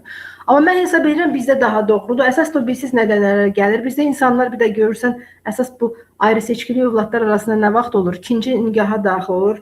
İkinci nigahda olan uşaq, əsas da bu qadınlar adətən Allah belə yaradır da, mən ona indi hamıya aid deyil, amma kişi biraz fərqlidir, qadın psixologiyası biraz fərqlidir. Təcrübədə də vəkil kimi görürəm ki, məsələn, kişi hesab edir ki, lap öz doğma, ikinci nigah olmasına, deyir ki, qız yad ailəyə gedib, mən niyə görə ona istəmirəm onun nəsə qalsın, oğluma qalmalı deyə, kiçik oğluma qalmalı. Və yaxud ikinci nigaha evlənəndən sonra o uşaqlarla oturdurur, birinci nigahda olan uşaqları heç görmür, eləmir, soyuyur həmin uşaqlara qarşı. Vəsiyyətnamə ilə hər şeyi ikinci nigahda olan uşaqlara yazırlar. Bax, bu cür ayrı seçkilinin qabağını alınması üçün ona görə ən azı müəyyən hansı payı siz deyərsiniz, yəqin ki də bilirsiniz. Bu məcburi payı birinci növ vərəsə valideynlərdir, uşaqlardır və ər-arvaddır. Bunların məcburi payı var. O xanım da yaxşı sual verdi. Nə edə bilər? Vəsiyyətnamədə nə yazıla bilər? Yazır ki, təyin edilmiş vərəsələrin miras payları müəyyənləşdirə bilər. Yəni qanun üzrə vərəsəlik də mən belə təfərrüatına girmirəm də, hansı ki qanunverici özü müəyyən edir. Bir növ vərəsəliyin qanuni rejimidir. Hansı ki qanunverici özü müəyyən edir ki, kimlərə və nə qədər qalmalıdır. Və bu qanun üzrə vərəsəlikdə dediyim kimi nə növbəlik dəyişə bilər, nə orada müəyyən edilmiş pay dəyişdirilə bilər. Qanunverici konkret edir, qardaş, bax filan kəsdir sənin vərəsələrin, hərəsində də bu qədər qalacaq. Qanun üzrə vərəsəlikdə paylar necədir uşaqlar? Qanunverici necə onu müəyyən edib? Qısa konkret. Bərabər şəkildə. Tamamilə bərabər bölür. Heç bir fərq qoymur. Anaya məsəl üçün bu qədər, ataya bu qədər və yaxud uşaqlara bu qədər qalır. Ya nə bilim filan kasıb uşaqdırsa, mənim ola bilər də ki, bəzən onun da hərdən elə ölkələrin qanunvericiliyi var, maddi durumlara baxır. Vəsiyyətnamədə konkret olaraq həmin o belə deyək də mülkiyyətçinin öz iradəsini, miras qoyanın iradəsini müəyyənləşdirmək üçün bir institutdur və deyir o nə edə bilər? Təyin edilmiş vərəsələrin miras paylarını müəyyənləşdirə bilər. Məsəl üçün deyə bilər ki, hərəsinə mən 2/1 verirəm, ya birinə 4/1 pay verirəm. Payları müəyyənləşdirir. Hansı vərəsəyə hansı əmlakın verildiyi konkret göstərə bilər. Payla müəyyən etmir, amma yaza bilər ki, tutalım da qızıma evi verirəm, oğluma maşını verirəm. Bu cür yaza bilər. Yalnız vərəsələrin siyasını göstərə bilər. Ümumi deyir ki, mənim vərəsəm Nigardır, qızım Nigardır, oğlunu tutalım yazmır, qonşum, nə bilim, Əlidir, bir də dostum filan kəsdir. Pay göstərməyəndə və yaxud kimə nə qalırsa göstərməyəndə belə olanda bu həmin miras vərəsələr arasında bərabər bölüşəcək. Və yazır ki, bir neçə vərəsə təyin edə bilər. Lakin vəsiyyətnamədə yalnız bir vərəsənin payını müəyyənləşdirə bilər. Tutalım deyə bilər ki, miras əmlakimin 2/1 hissəsini və yaza bilər ki, 3 adama vəsiyyət edirəm. Amma birinin, ancaq qızını deyə bilər ki, qızıma 2/1 payını verirəm. Belə olan halda 2/1-dən qalan pay nə olacaq? Əlavə 2/1. O 2/1 də bölünəcək o digər iki şəxs arasında. Yəni, kimin ki payını müəyyən edib bu payını alacaq, qalan yerdə qalan əmlak adı və vəsiyyətnamədə çəkilən şəxslər arasında böləcək. Sonra yazılır ki, bir neçə vərəsə təyin edə bilər. Lakin vərəsələrinin birinə təyin edilmiş pay mirasın hamısından ibarət ola bilər. Məsəl üçün, yazır ki, mənim vəsiyyətnamədə yazır ki, vərəsələrim qızım Leyladır, qardaşım Əlidir, dostum Məleykədir. Amma adamın bircə evi var və bir də yazır ki, evim qalsın qızıma. Deyir, belə olan halda bir növ sən üçüncü adın göstərmişsən, amma evin hamısını, nəyin varsa hamısında qızının payı kimi müəyyən olunursa, deyir, onda belə olan halda bu keçərsiz olur və vəsiyyət üzrə bütün vərəsələrə bərabər bölünəcək. Çünki sən düzgün eləməmişsən. Ona görə vəsiyyətnamə də yazanda bizimkilər görürsən, vəkilin iştirakı olmadan nətər gəlir yazırlar. Sonra iradə ifadələri tam da həyata keçirilə bilinmir. Ona görə sən gərək əgər istəyirdin ki, ona ya ümumiyyətlə bu adamların adını orada yazma, ya yazırsansa onda birinə çox pay ver, yerdə qalanda digər vərəsələr arasında bölünsün. Amma sən götürüb üçünü də yazırsan, amma cəmi cümlətanı bir evin var, onu da birinə verirsən, onda qanunverici deyəcək ki, yox, o ev onların üçünün də arasında bərabər bölünəcək. Yazır ki, miras əmlakin yalnız bir qismini vəsiyyət edir. Və yazır ki, belə olduğu halda vəsiyyətnamədən kənarda qalmış əmlaki qanun üzrə vərəsəlik həyata keçirilir. Yəni, tutalım, mən vəsiyyətnamədə yazıram ki, mənim evimi bacım Sərvinaza verirəm. Amma evimdən başqa mənim maşınım var, torpağım var falan. Belə olan halda qanun üzrə vərəsəlik işə ortaya çıxacaq. Yəni, elə hallar olur ki, bir adamın miras əmlakına dair həm qanun üzrə, həm vəsiyyət üzrə vərəsəliyin müddaları ortalığa çıxacaq. Çünki dediyim kimi, vəsiyyətnamə ilə bir qismini vəsiyyət edirsə, orada keçərli olacaq vəsiyyətnamə. Vəsiyyətnamə ilə əhatə olunmayan əmlak isə qanun üzrə vərəsəlik üzrə keçir. Amma yazır ki, yalnız vəsiyyətnamə ilə təyin edilmiş vərəsələr olduqda və həmin vərəsələrə verilən pay miras əmlaki tam əhatə etmirsə, yəni, bax, fərqi nədir o əvvəlki haldan? Məsələn, Mən deyirəm ki, bütün əmlakımı vəsiyyət edirəm bacım Talım Sevdaya. Bacım Sevdaya. Amma mənim maşınım da var. Amma Sevdadan da başqa, Talımda vəsiyyətnamədə yazılmış olan şəxslərdən başqa vərəsəm yoxdur, heç kəs yoxdur. Onda deyir ki, Talımda vəsiyyətnamədə 2 şəxsi göstərmişəm. Mən evimi vəsiyyət etmişəm, amma maşınım da var. Maşınım barədə vəsiyyətnamədə yazmamışam. Belə olan halda deyir ki, və qanun üzrə vərəsələrim də yoxdur da, yalnız vəsiyyətnamədə göstərilən şəxslər var. Onda deyir ki, həmin o yerdə qalmış əmlak vəsiyyətnamədə göstərilənlər arasında bərabər bölünəcək. Amma yox, mənim qanun üzrə vərəsələrim də varsa və vəsiyyətnamə üzrə əmlak tam əhatə olunmayacaqsa, onda kimə vermişəm vəsiyyət üzrə onlara qalacaq. Yerdə qalan isə mənim qanun üzrə vərəsələrimə keçəcəkdir. Burada nəsə aydın olmayan və yaxud suallarınız yoxdur uşaqlar. Mən yenə deyirəm, sizi çox da yaxşı görə bilmirəm. Ona görə mənim sözümü kəsin, suallarınız verin. Deməli, bir də bax, təcrübədə yaranan problemlərdən də biri budur. Dediyim kimi gəlir şəxs sağlığında ləyaqətsiz vərəsə ilə bağlı iddia qaldırır.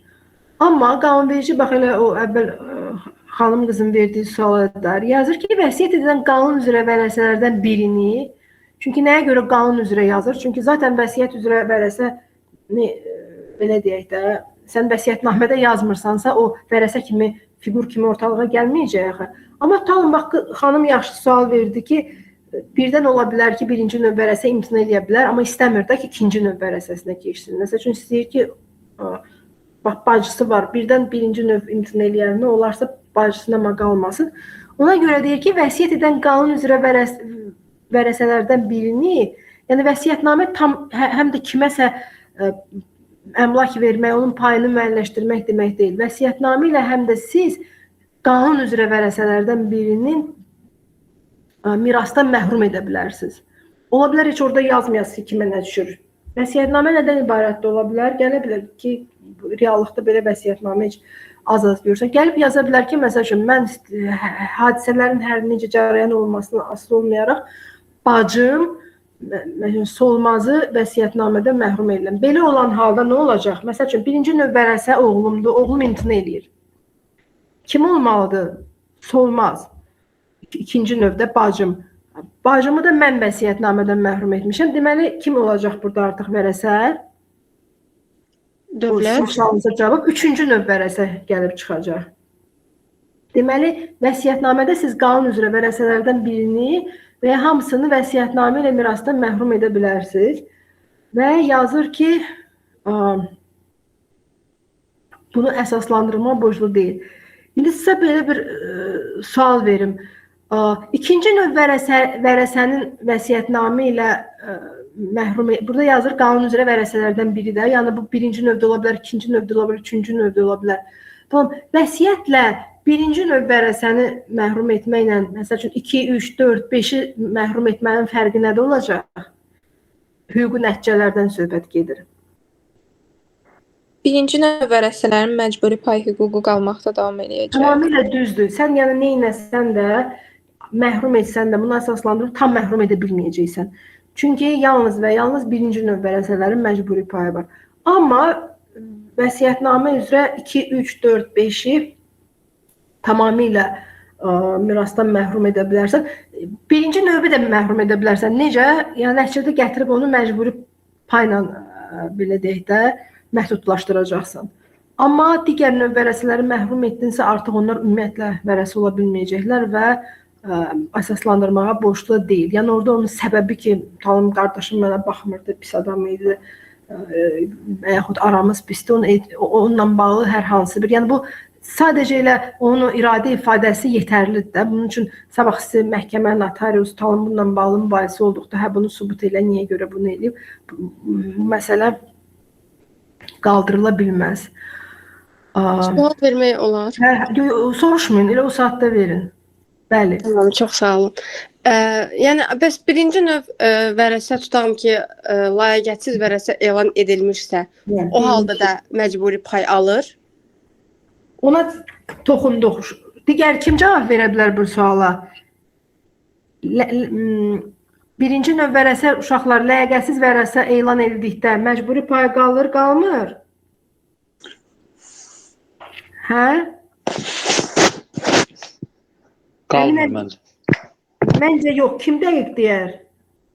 Belə nöqtəsini qoyma. Yəni, vərəsəlik hüququnda biz dedik ki, layiəqətsiz vərəsə nə qanun üzrə, nə vəsiyyət üzrə vərəsə ola bilməz. Ümumiyyətlə heç nə qalmır. Yəni, ən belə deyək də bir növ layiəqətsiz vərəsənin hər hansı bir ümumiyyətlə bu münasibətlərin subyektliyindən çıxır. Məsələn, biz dediyimiz kimi, mənim əgər bioloji anam varsa, heç mənə övladlığı heç kəs götürməyib, mənim anam olaraq qalır. Atam olaraq qalır. Mənim doğum haqqında şəhadətnaməmdə atam göstərilir Alı, anam göstərilir Elmira və məni kimsə övladlığa götürməyib.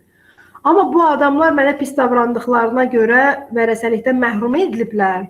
Üzr istəyirəm, valideynlik hüququndan məhrum ediliblər və mən yetkinlik yaşına çatana qədər də bərpa olunmayıblar.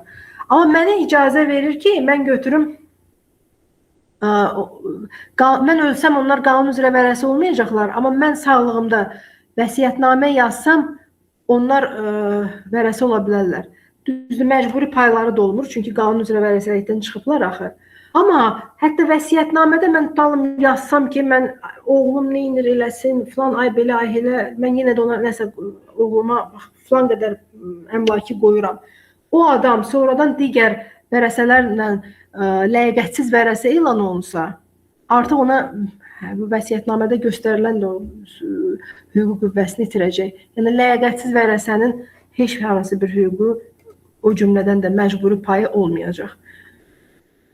Ümumiyyətlə, qanun üzrə vərəsə ola bilməyən şəxsin məcburi payı ola bilməz. Yəni, bunu da uşaqlar yadda saxlayın. Məsəl üçün, biz deyək ki, valideynlik hüququndan məhrum etmiş şəxs qanun üzrə vərəsə ola bilməz. Deməli, məcburi pay da ola bilməz.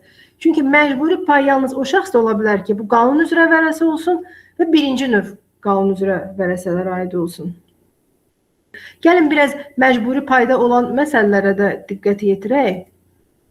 Mənim ən sevdiyim mövzulardan biridir. Məcburi pay biz dedik, əslində yenə də təkrarlayaq ki, birinci növ vərəsə və qanun üzrə vərəsəlik zamanı yaranan bir məsələdir və uşaqlar, valideynlər, arvadı, ərinə aid olan bir institutdur və dediyimiz kimi məcburi pay konkret olaraq qanunverici özü müəyyən edir nədir? Deyir ki, qanun üzrə nə düşürsə onun yarısını təşkil edir. Yəni, məsələn, 3 uşağım varsa, birinci növ vərəsələrdə və yaxud bir uşağın, bir anam, bir arvadım var məndən sonra. Normalda necə düşməlidir? 3də 1, 3də 1, 3də 1. Amma mən vəsiyyətnamə yazıb bütün əmlakımı yalnız iki şəxsə qoymuşam, birini o cür məhrum etmişəm və yaxud qonşuya vermişəm və yaxud nə bilim, ümumiyyətlə o həmin şəxsləri vəsiyyətnamə ilə vərəsəlikdən məhrum etmişəm. Belə olan halda ona düşən əmlak nə qədər olacaq? Məsəl üçün, normalda mənə əgər 3 dənə biri arvaddır, anadır və övladıdır. 3də 1, 3də 1, 3də 1-dir. İndi mən götürüb, amma nə bilim, elə işlər çox olur. Sevgilimə müəyyən yaşdan sonra özümə təzə sevgili tapmışam, götürüb vəsiyyətnamədə yazıram ki, hər şey sevgilimə qalsın. O birisi şəxslərə nə qədər qalacaq? Qanun konkret müəyyən edir.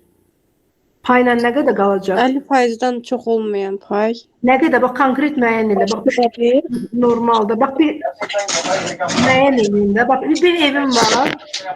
Bir arvadım, bir ana, bir də qızım var. Götürüb vəsiyyətnamədə heç məhrum etmirəm. Amma sadəcə yazıram ki, mənə məxsus falan ev falan kəsə qalır. Tam yad bir şəxsə. İndi o birisilərə nə qədər qalacaq? Payı nə qədər olacaq məcburi payları? Onlara çatası payın yarısı, yəni 6da 1 hissədə. Tamamilə düzdür. 3də 1-in yarısı. 6da 1 qalır. Şimdi oraya nasıl? Tamam. Tamamilə düzdür. Bir də onun Konstitusiya Məhkəməsi bilmirəm niyə görə bunu hesab elədi, ayrıca qeyd elədi, amma mən hesab edirəm zaten bunu Ailə Qanunvericiliyi müəyyən edibdə. Yazır ki, övlada həm də övladlığa götürən və övladlığa götürənlər də. Talım mən övladlığa götürmüşəmsə, mənim valideynim kimidir və onların da məcburi payı var. Amma zaten bir şəxsin övladlığa götürülmə, bu övladlığın götürülmənin gizliliyi də var da. Onu yalnız özləri bilirlər. Qanun qarşısında, cəmiyyət qarşısında sən açırsan, onun da notarius aparıb verəndə sənin doğum haqqında şəhadətnamədə səni övladlığa götürən şəxsin adı yazılır. Zaten bunlar heç cür fərqləndirilmir. Ailə Məcəlləsi onları bir-birinə bərabər gətirir. Həm də övladlığa götürmənin gizliliyi də deyil var. Axı bu açıq aydın sistemdə falan dərsində heç o da görünməməlidir. Amma yenə də Konstitusiya Məhkəməsi bunu 19 fevral 2021-ci il tarixdə bunu xüsusi vurğulayıb. Hansı bir işlə bağlı. Deməli,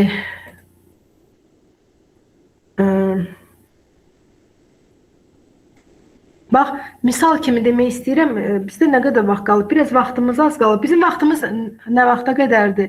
Məsələn, vaxtımız olsa, belə deyək də, istəyərdim bir kazusda həll eləyək, amma slaydları götürərsiniz istəsəz, məcburi payla bağlı. Maraqlı burada kazuslar var, həllini də yazmışam. Deməli, amma mübahisəli məsələlərə toxunaqda, çünki 10 dəqiqə vaxtımız qalıb. Bu bağışlama ilə, mübahisəli məsələ həm də vəkillərdə çox vaxt səhv nə olur, səhv də deyil. Məsəl üçün, mənim özüm üçün də ilk dəfə bu iddianı yazanda müəyyən eləmişdik. Ona görə, bax dediyim kimi, vəsiyyətnamənin qoyulması bu miras qoyanın bir növ iradəsini əhatə etmək üçün müəyyən olunan bir hal olsa da məcburi pay onu bir növ mütləq hüquq deyil də, yəni səni bir növ məhdudlaşdırır. Amma ona görə sən həmçinin də öz sağlığında miras qoyan özü məcburi pay alma hüququndan məhrum edə bilərsən. Yəni, əgər miras qoyanın özü sağ deyilsə, digər vərəsələr hansısa bir şəxsin məcburi pay alma hüququndan məhrum etməklə bağlı iddiaya qaldıra bilməzlər. Ancaq ləyaqətsiz vərəsələrlə bağlı qaldırırlar. Amma mən özüm görmüşəm ki, iki cür səhv eləyirlər. Ya məcburi pay alma hüququndan məhrum etmə qaldırırlar, ya da düz qaldırırlar, ləyaqətsiz vərəsə qaldırırlar. Amma əsaslarını götürüb yazırlar ki, anamı döyürdü, anamı söyürdü. Ona görə ləyaqətsiz vərəsəni yalnız qaldıra bilər digər vərəsələr və ancaq onun dediyimiz kimi miras əmlakla bağlı iradəsi əleyhinə olan hansı bir hərəkətləri olmalıdır. Amma məcburi pay alma hüququndan məhrum etməni qaldıra bilər, digər vərəsələr qaldıra bilməzlər. Nə sağ vaxtda, nə həmin sağ vaxt aydın məsələdir, şəxsin özü durur. Öləndən sonra da bu iddia ilə qaldıra bilməzlər. Bunu qaldıra bilər yalnız və yalnız həmin o miras qoyan öz sağlığında. Amma burada artıq ləyaqətsiz vərəsədən əsasları geniş yazır. Həm deyir, ləyaqətsiz vərəsədə olan əsaslar var. Həm də ümumiyyətlə yazır ki, nəinki miras qoyanın sörədəsinə, həmçinin miras qoyana qarşı yollanan digər hallar. Miras qoyana qarşı yollanan digər hallarda genişdir, konkret göstərilmir. Bura istənilən hal daxil ola bilər. Döyülməsi, həyatına qəsd ola bilər, əxlaqsız hərəkətlər, nə bilim, ola bilər onu narkotik vasitələrin istifadəsinə məcbur edilməsi, saxlamalıdır, saxlamır, baxmalıdır, qulluq eləmir. Araları çox pisdir, məişət zorakılığına məruz qalır.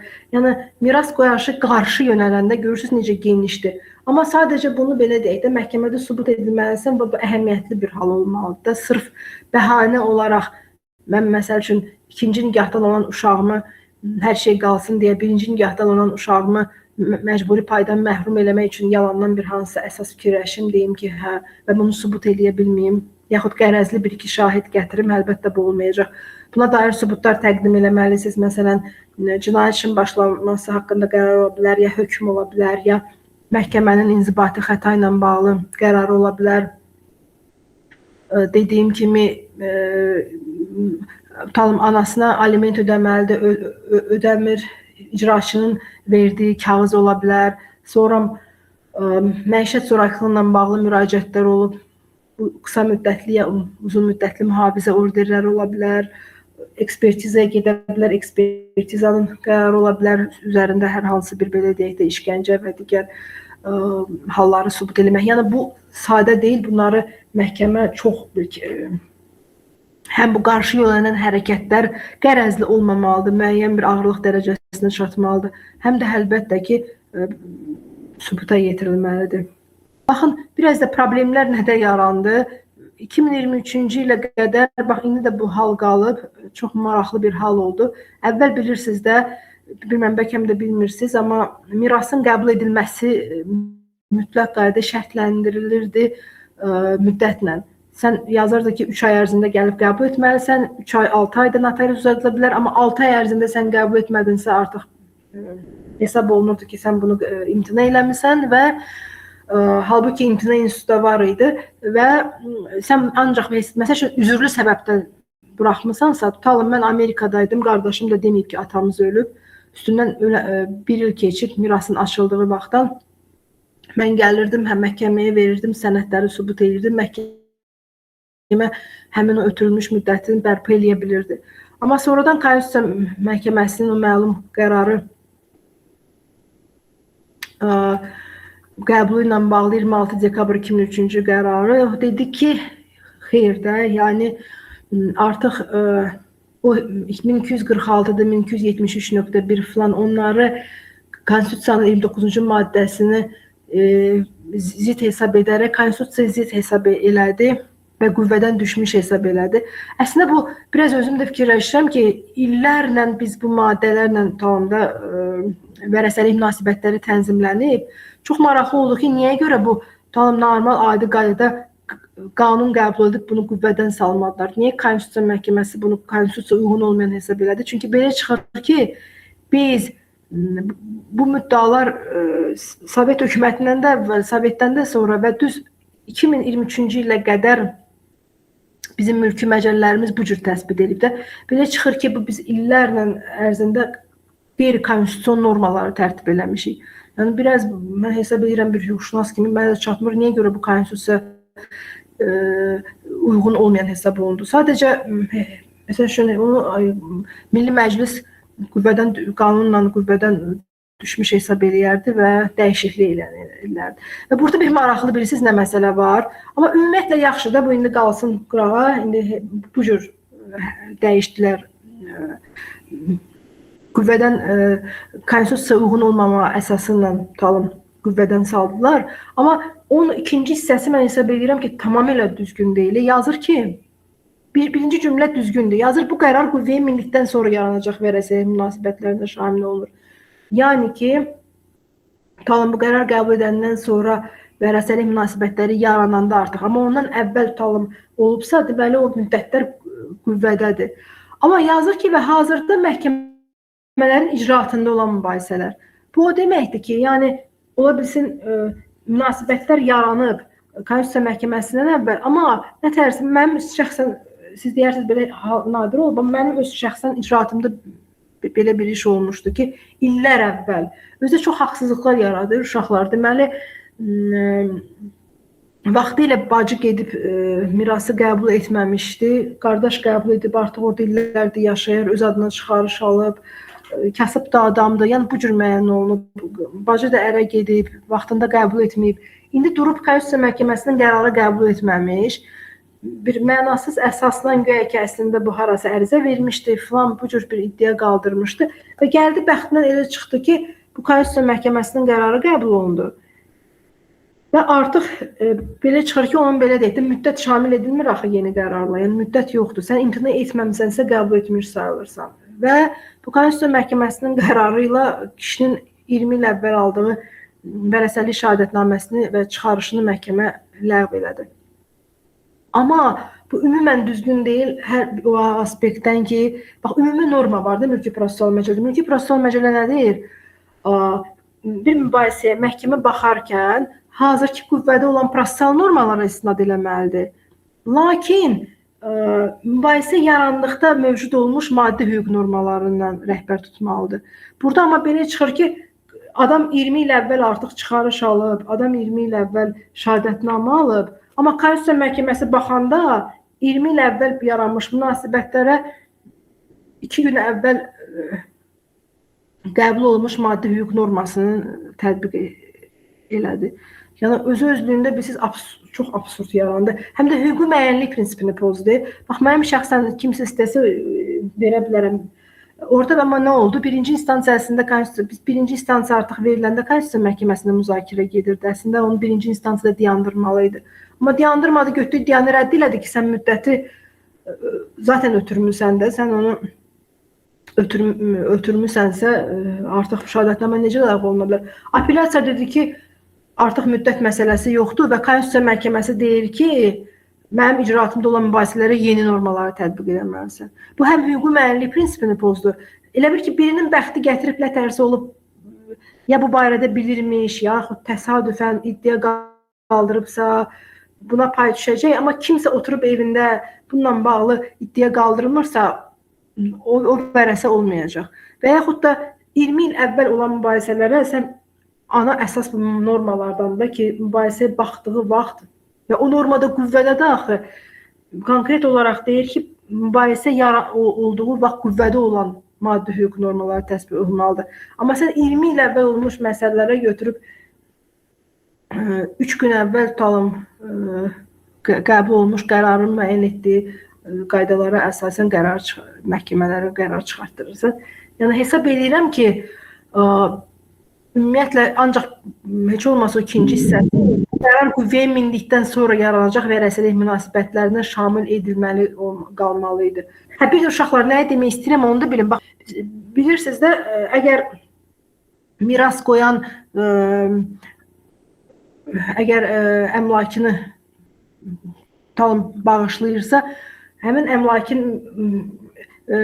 miras qoyanın ölümündən bağışlama arasında 2 il müddət əgər keçmədiyi halda həmin şəxs məcburi, buna ancaq məcburi pay olan hüquqi şəxs qaldırılmalıdır.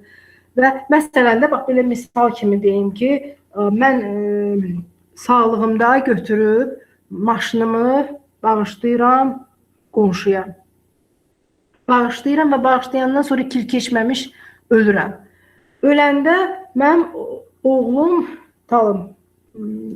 mənim birinci növbərəsəmdə həm də məcburi paya belə deyək də birinci növbərəsəmdir. Oğlum baxır ki, mənim burada maşını və tamam da belə misal kimi deyirəm, sizə daha rahat olsun və yeganə əmlaki tutalım həmin maşındır. Oğul deyir ki, bu maşın olsaydı, bu vəsiyyətnamə ilə də belə yazsaydı, ən azı mənim burada məcburi payım olacaqdı həmin maşına. Və o məcburi pay hissəsində həmin o barışıq sazişin məcburi payını deyir tamamlaya bilər. Yəni istəyə bilərdi mən məcburi pay hissəsində. Və bu mübahisəli məsələ nədən yaranırdı? Bir çox iddialar mən gördüm belə edirdi. Bağışlamanın ləğv edilməsi kimi iddialar qaldırılırdı və məcburi pay hissəsinin müəyyən edilməsi filan bu cür iddialar qaldırılırdı. Amma bu və belə deyək də biz əgər mülki məcəllənin onunla bağlı Konstitusiya Məhkəməsinin qərarı da var. Oxusaq, iddia konkret necə qaldırılır, müəyyən edilir. Mən amma sonradan onu belə deyək, məhkəmə qərarlarına falan baxdım ki, ehtiyac yoxdur nə əqdin ləğv edilməsinə qoymaq, nə məcburi pay, o həmin əmlakdar hissəsini tələb etmək. Yalnız və yalnız müəyyən eləməlisən, tutalım, maşında mənim məcburi payım var, atamda bağışlayıb və o 2 il müddətdə ötməyib də. Məsələn, mənim məcburi payım maşın 50 minlikdirsə, mənim məcburi payım 25 mindir. Mən nə edirəm? Məhkəməyə sübut təqdim edirəm. Maşının 50 min olması, bağışlanan anda onun belə deyək, bazar dəyəri nə qədərdirsə. Və artıq iddiamı həmin əqdin ləğvi ilə bağlı falan yox, sadəcə həmin şəxsə qarşı o 25 min manat pulu istəyəcəm ondan. Verə bilmədiyi halda əmlak var, satılacaq. Yəni həmin pul mənim məcburi payım mənə veriləcək. Amma bəzən mən çox, hətta Konstitusiya Məhkəməsinə o iş gedib çıxmışdı, bağışlamanın məcburi pay hissəsində tamamlanması ilə bağlı. Orada iddia qaldırılmışdı, əqdin bağışlama müqaviləsinin ləğv edilməsi ilə bağlı və məcburi payın müəyyən edilməsi filan. Onunla bağlı, yəni biləsiniz də gələcəkdə indi kimsə orada, hamınızı tanımıram, gələcəkdə bununla bağlı iddialarınız falan olsa, yəni burada ehtiyac yoxdur. Nə həmin o bağışlama müqaviləsini mübahisələndirmək, ləğvinə qoymaq, nə digər məsələlər. Siz sadəcə müəyyən edirsiniz ki, həmin məcburi payınız nə qədərdir və onun pul ekvivalenti, dəyəri nə qədərdirsə, onun pul ekvivalentini istəyəcəksiniz öz məcburi payınızın hissəsində.